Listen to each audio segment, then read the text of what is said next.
мне кажется, и вряд ли кто-нибудь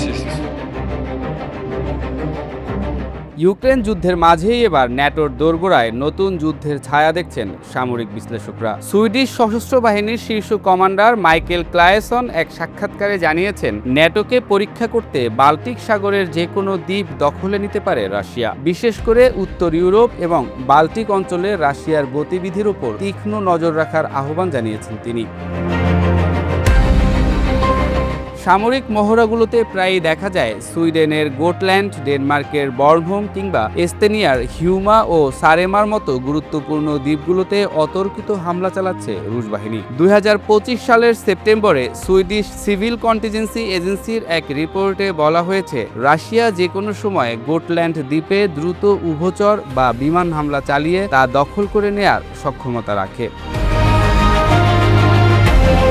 তবে কমান্ডার ক্লায়েসনের মতে, পরিচিত দ্বীপগুলোর বাইরেও অনেক অখ্যাত দ্বীপ রাশিয়ার জন্য সহজ লক্ষ্যবস্তু হতে পারে। তিনি উল্লেখ করেন, বাল্টিক সাগরে প্রায় 4 লাখ দ্বীপ রয়েছে, ফলে পুতিন তার পছন্দ মতো যে কোনো একটিকে বেছে নিতে পারেন। তার আশঙ্কা, রাশিয়া বড় কোনো যুদ্ধ নয়, বরং একটি ছোটখাটো অপারেশন চালিয়ে দেখতে চায় ন্যাটো আসলে কতটা শক্তভাবে প্রতিক্রিয়া দেখায়।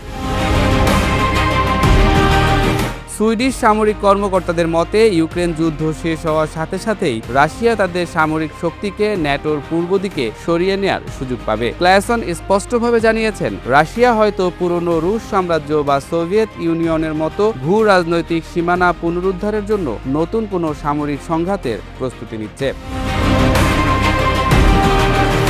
বাল্টিক সাগরে রাশিয়ার এমন উস্কানিমূলক আচরণের প্রমাণ এখনই পাওয়া যাচ্ছে। সম্প্রতি সুইডেনের মালমো বন্দরে মহড়ায় অংশ নেয়া ফরাসি পরমাণুচালিত বিমানবাহী রণতরী চার্লস ডি গল এর খুব কাছে একটি রুশ ড্রোন পৌঁছে গিয়েছিল। সুইডিশ বাহিনী দ্রুত সেটি গুলি করে ভূপাতিত করে। পরবর্তীতে দেশটির প্রতিরক্ষা মন্ত্রণালয় নিশ্চিত করে সেটি রাশিয়ার একটি ইউএভি ছিল।